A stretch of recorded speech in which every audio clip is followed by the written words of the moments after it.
The end of the 50s had been just absolutely stultifying, and a younger generation born post-war was coming through into the universities. There was a big expansion that took place after 1964. There's the election of the Labour government in 64, and people came with rising expectations and hopes and encountered what they experienced as a brick wall.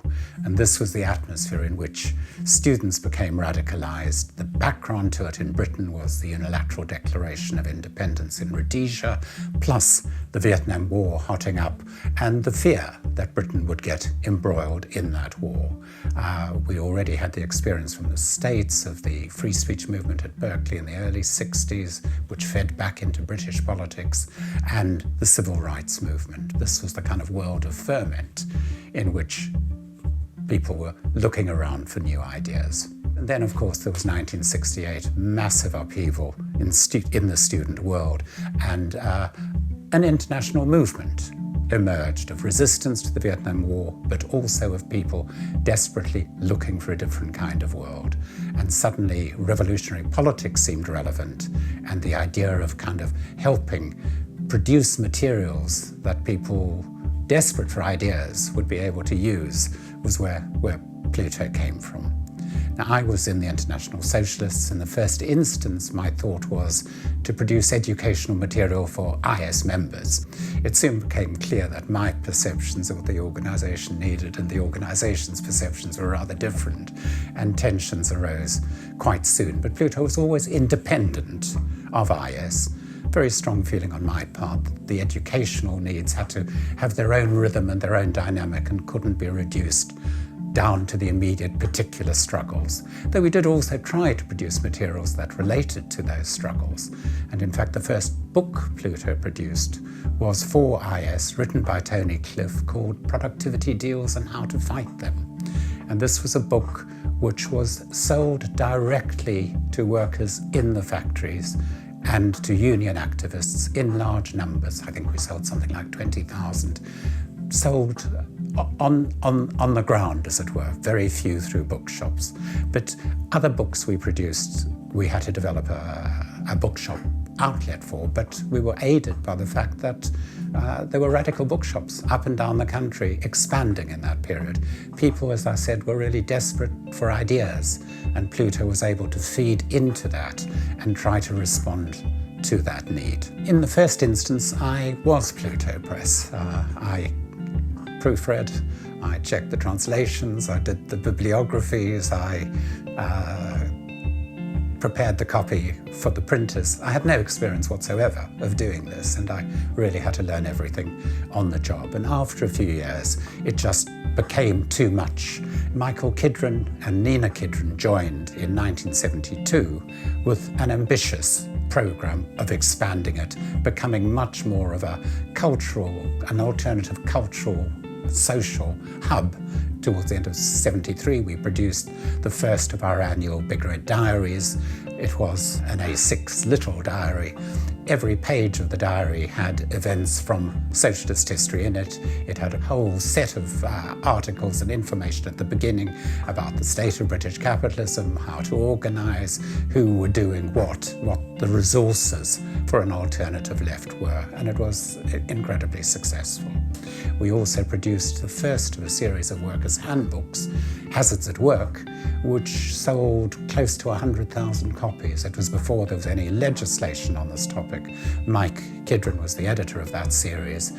We found a wonderful journalist, Pat Kinnersley, who put it all together, and it was an incredible work which helped influence the passing of legislation on this subject.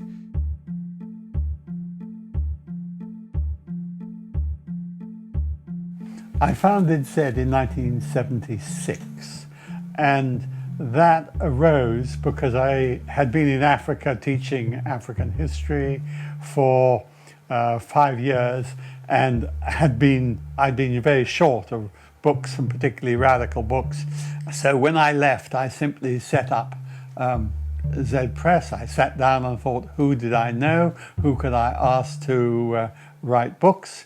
And I was off. That lasted for nearly 10 years. It was quite a traumatic experience, starting a publishing house from absolutely scratch, with no previous experience and with no partner who had experience. So I'd never advise anybody to do that again. During that time, I decided to make it into a cooperative, and I soon discovered that cooperatives and founders are not happy bedfellows. I decided that I'd made my bed and I better leave it, and so I simply, after 10 years, I walked away. I'd met Ann Beach at Zed Press, so I suggested she join me, and she did from day one. We were together for the 25 years I ran Pluto Press. I mean, I just happened to be, depending on how you see it, either in the right place at the right time or the wrong place at the right time. And initially I was just working with Roger on a part-time basis, and then suddenly it became very full-time. After 3 months, I got a phone call from Richard Cooper, would I like to buy Pluto books? And I thought to myself, there was nothing I wanted to buy more. They had done an amazing job publishing very variedly novels, plays, books for the trade unions, and they were extremely well known. And we had taken over a really remarkable list of books, some of which are still in print to this day. The sorts of books that Pluto felt were right for Pluto did in some respects reflect the backlist that we inherited, which was a superb backlist. Fanon, Boal, Andre Gortz, and Roger, of course, brought an immensely international feel to the list. We went into the Islamic world, which we hadn't been before. We were one of the earliest publishers to work on the Israeli-Palestinian debates and struggles. And then we were publishing on America and American imperialism in its different shapes and forms. So really we were looking to be an international publisher in a national world.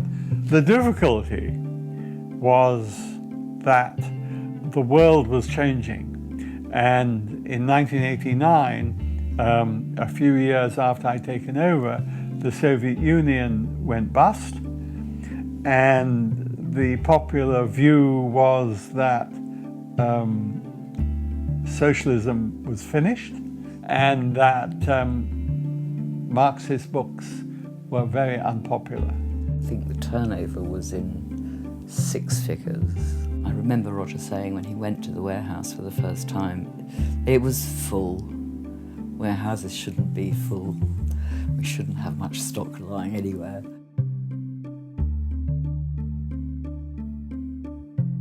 There was a lot of soul searching, again, probably over the last 5, 6, 7 years.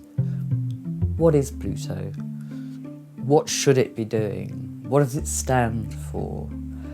Those questions should continue to be asked, because the possible answers will morph over the years, not just because of technological change, but because of the political climate. I think there are more risks out there at this point than there have been for some time. I think Pluto knows that it can confront those issues and find people who can challenge the consensus, find people who will expose inequities, and I think that will be its strength. But that's one of the things that I think must have been a constant right from the very beginning.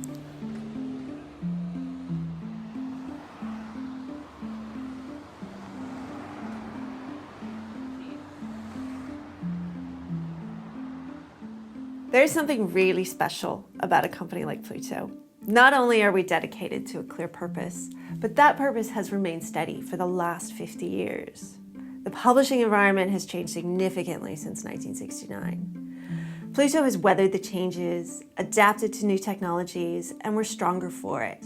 We're starting on some exciting new initiatives, establishing a strong presence in the US, increasing our publishing output through new series in new markets, like our Outspoken series aimed at a younger demographic. As we celebrate our past and reissue classics, we are also looking to the future with this new series written by younger writers and tailored to younger people's interests and concerns. We are really excited to be making this intervention, and we feel as a radical publisher it's important to open up our list to a younger audience and a more diverse audience. I was privileged enough to write the new foreword to David Rosenberg's Rebel Footprints, and I can't tell you how excited I was to do it, because books like David's are so important for preserving left cultural memory. People who are my age tend to think of the history of the left being a history of defeats, because we grew up in those sort of wilderness years of, the 90s and New Labour, and then, the coalition government and everything that followed. Whereas books like David show that that's really not the case. The history of collective struggle is a history of winning, and it feels really good to be a part of this new forward. I really love the work that Pluto Press puts out, not just David's book, even though I am quite biased in that regard, but also How the West Came to Rule, phenomenal book by Kerem Nijinjolu and Alex Anivas. I think the first time I read Fanon was a Pluto Press edition, so it really is an invaluable publishing house. I rely on it, you rely on it, so keep buying their books and shit. For our 50th anniversary, we'll be looking back at the past 50 years of political life and our radical publishing. We are reissuing some classic texts that Pluto's published in the past. John Holloway's Change the World Without Taking Power, Peter Fryer's Staying Power, and Augusto Boal's Theatre of the Oppressed. 30 years or more ago, we were publishing the Big Red Diary on a regular basis. We haven't done it for a very long time, and we are now publishing a diary again. And this new diary will be similar. It will look like the old diaries, and it will be full of information about politics over the last 50 years, marking sort of the key moments of change and looking back at the major strands of left activism over that time. I first came to London in 1969, the same year Pluto was founded, and I was working for a number of trade unions, the tailors and garment workers, then the engineering union, and then I was an organiser for the National Union of Public Employees. And Pluto produced books which were on workers' rights, which were on hazards and health and safety campaigns. We used those books on our shop stewards training courses as a form of empowerment. I know Pluto was never set up to be some mega rich, super successful publishing house. It was set up to empower authors to get their works published and empower people to learn from it. At Pluto, we're determined that our mission is something that is lived. We recently restructured the company to set us up for the next 50 years and beyond. We are now majority owned by a charity, the Pluto Educational Trust. We have given a 10% ownership stake to the people who work here, and we have become a social enterprise. This will create a solid base from which to expand. Today, Pluto has a potentially great future, in my view. Pluto is now positioned with a well-known name both in Britain, Europe and America to develop what is now missing, which is the radical understanding of where we are today. My long-term ambitions for the company obviously involve the retention of its independence, the participation of all the employees, and that it will celebrate its 100th anniversary 50 years from now. We wanted to relate to the movement in Britain where we were, We produce stuff to go into the factories, to aid workers who are moving in radical directions, to help students understand the nature of the world they were in, to help women organize, to help take on board all the multiple oppressions that existed in the society. Today, I think Pluto should be going exactly in that kind of direction. There is once again a movement of people outside of Parliament, outside the political parties. You should be providing materials to help those people understand how to organise, what the weak points of the system are, where they can insert themselves to build on the best of the experience that has been created in this movement. And it is much more diverse than our movement ever was, and has a wealth of material and experience to offer, to pull this together, to pool it, to produce materials which show that another world is possible and another world is necessary.